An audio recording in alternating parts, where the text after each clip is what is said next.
মুহাম্মদ সাল্লাল্লাহু আলাইহি সাল্লাম কবরে জীবিত নাকি মৃত? মুহাম্মদ সাল্লাল্লাহু আলাইহি সাল্লাম কবরে মৃত, মরা মানুষ আছে, কবরে জীবিত নেই। জীবিত আছে এটাই হলো আকীদা, মানে খারাপ আকীদা, ভ্রষ্ট আকীদা। তো উনি যে সালামের উত্তর দিচ্ছেন, আত্মার জগতে সালামের উত্তর দিচ্ছেন, জীবিত জগতে। বুঝতে পারলেন কি বললো? যে আমার নবী পাক সাল্লাল্লাহু আলাইহি সাল্লাম কবরে মরা, মরা মানুষ, জীবিত না, একদম মরা। কত খারাপ করে কথাটা বলছে, একদম মরা। আর যারা এই আকীদা রাখে যে আমার নবী পাক জীবিত আছেন, একদম খারাপ আকীদা। একদম কি আকীদা? খারাপ আকীদা। এটা ফতোয়া কে দিচ্ছে? ওই বাংলাদেশের খান্নাস বিন আন্নাস, ওই খান্নাস মৌলভী উত্তর দিচ্ছে আমার নবী পাক মরা, জীবিত নাই। আর যারা এই আকীদা রাখে খারাপ আকীদা, এই জামানার হাওয়ালা দিয়ে কথা বলবো না।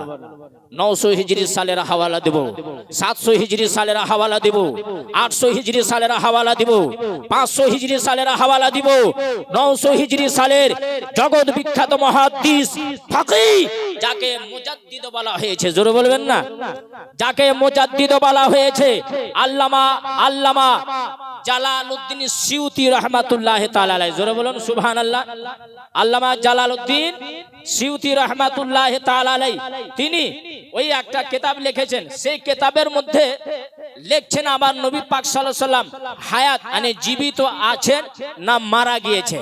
আমার নবী পাক জীবিত আছেন না মরা মানুষের মতন আছেন।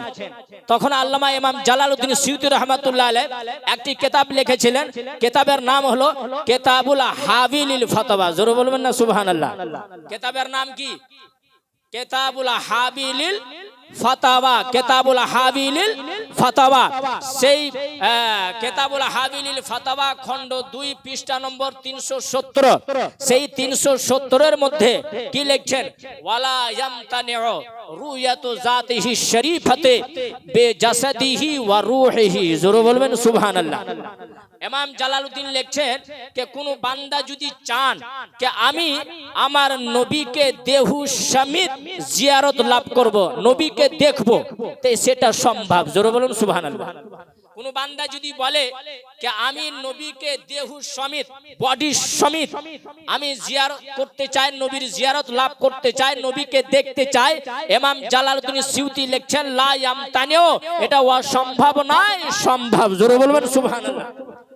কোন বান্দা যদি বডি সমেত আমার নবীর জিয়ারত করতে চায় তো এটাও সম্ভব।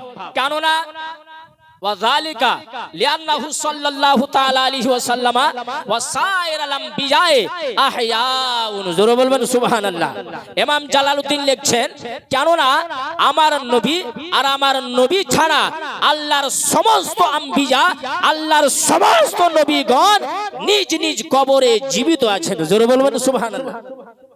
ইমাম জালালউদ্দিন সিউতি 900 হিজরি সালের জগৎ বিখ্যাত মুহাদ্দিস, তিনি লিখছেন যে আমার নবী শুধু নয়, আমার নবী ব্যতীত আল্লাহর সমস্ত নবীগণ নিজ নিজ কবরে কি আছেন? জীবিত আছেন। এ খারাপ কি করা হইতে পারে?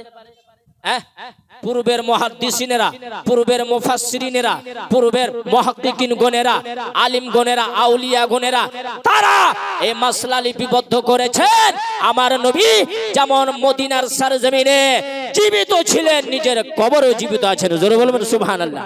আচ্ছা, এবার যখন এখানে প্রশ্ন করে যদি আমার নবী পাক মারা যাননি, আমার নবী পাক জীবিত আছেন, আমার নবী তো রূহ কবজ হয়েছে, আমার নবীর রূহ কবজ হয়েছে কি হয়নি? জোরে বলুন, আমার নবীর রূহ কবজ হয়েছে কি হয়নি? এটা হ্যাঁ হয়েছে। মালাকুল মউত এসেছিলেন কি আসেনি? এটা হ্যাঁ এসেছিলেন। আমার নবী পাক সাল্লাল্লাহু আলাইহি সাল্লামের দাফন হয়েছে কি হয়নি? এটা হ্যাঁ হয়েছে। তো ফির যখন জিন্দা ছিল তো ফির জিন্দা অবস্থায় কেন দাফন করা হলো? কেন কাফন দেওয়া হলো? কেন রূহ কবজ করা হলো? আর এই প্রশ্নের উত্তরটা কি হবে? ইমাম জালালউদ্দিন সিউতি রাহমাতুল্লাহ আলাইহি দিবেন রুদ্দাত ইলাইহিম আরওয়াহুম বাদামা কবিজু, জোরে বলুন সুবহানাল্লাহ।